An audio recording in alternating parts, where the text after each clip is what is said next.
Welcome to the second review here at Mariano Movie Blogs. Last time we discussed briefly about Dead Ringers, a mind-blowing film with a realism of horror, and today we're going to take a deeper look in the world of serial killers. We will take a look at one of the most well-known slasher films during the heydays of this genre in the 70s. Not only it is famous at its time, but this is credited as one of the earliest movies of its kind that started the trend and revolutionized the horror film genre itself. Nowadays we know much of Jason Voorhees, Jigsaw, Chucky, Leatherface, Freddy Krueger and Michael Myers, and these serial killers will not exist if it weren't for a film like this. Fun fact, the movie influenced the Halloween series we know and love, and even film historians agree that this is all where it began.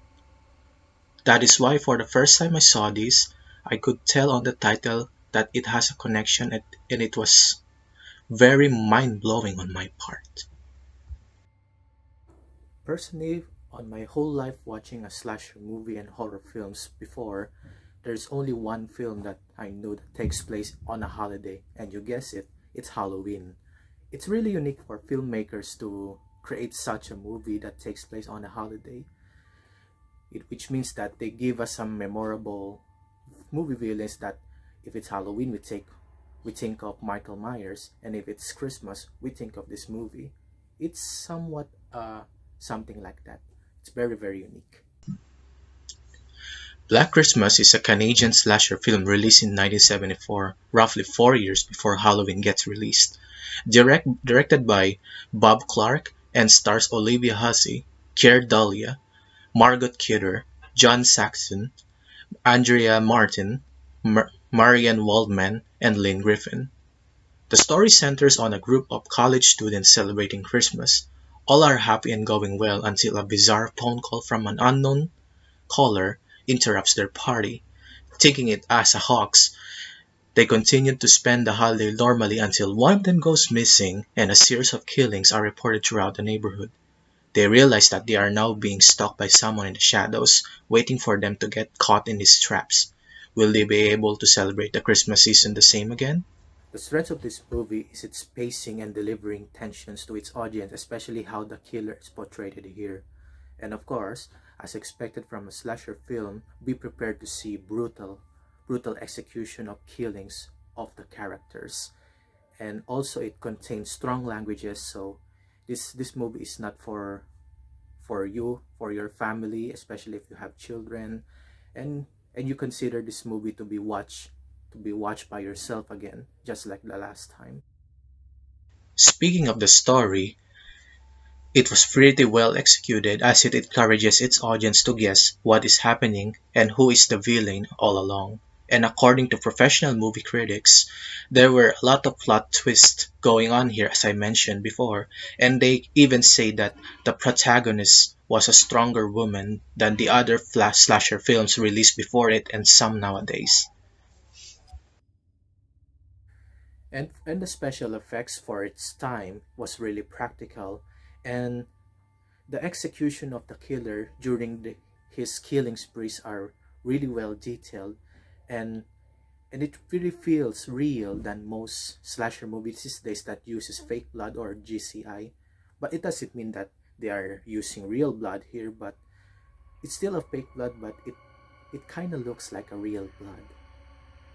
And the atmosphere, especially the soundtrack of it, was really chilling, and it is on par and has a familiarity with the existing slasher movies of its time, especially Halloween.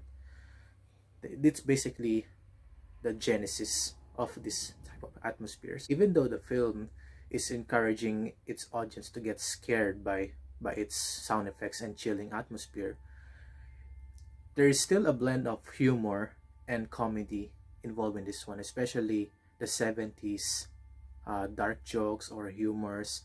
But these jokes are not for children though. It's for adults. So as you as an adult, you can relate on what they are saying.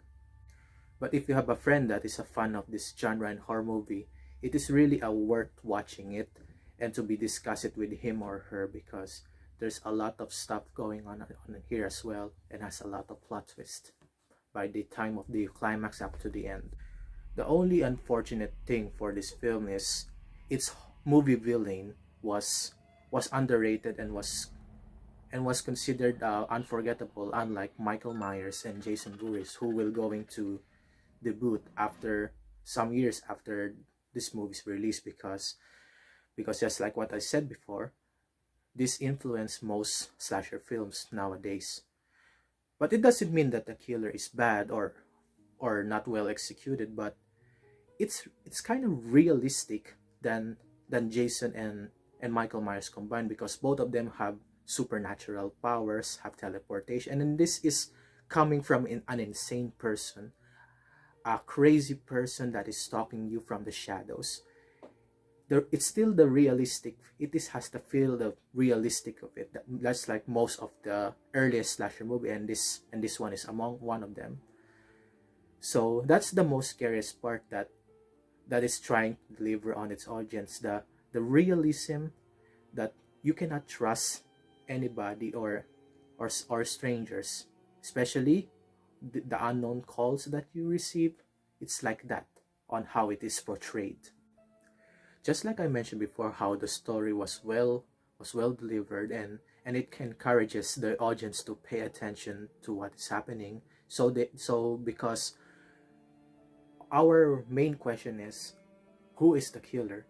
So the movie did executed it very well by the end to determine the killer's identity. And speaking of plot twists, it was, and no other movies other than the first Friday the 13th movie gave me a shock with this mind-blowing results on the end of the movie.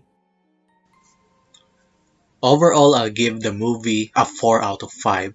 Truly a good suggestion if you want a classic slasher film that gave a legacy to our infamous Mr. Michael Myers, and a simple but very splendid that may be enough for you to be tense or scared to remain alone in your house, especially if your neighborhood is eerily quiet and the houses are far apart.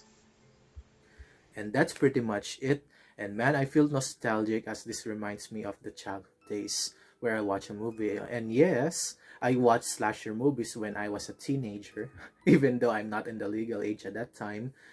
And yeah, I feel like rewatching the Friday the 13th and the Halloween films again, but not most of the sequels, but only the original. It's just I feel very like it because I really had I really had fun watching this film, and it's really a good suggestion to know that where Halloween came from, especially knowing more about the killer.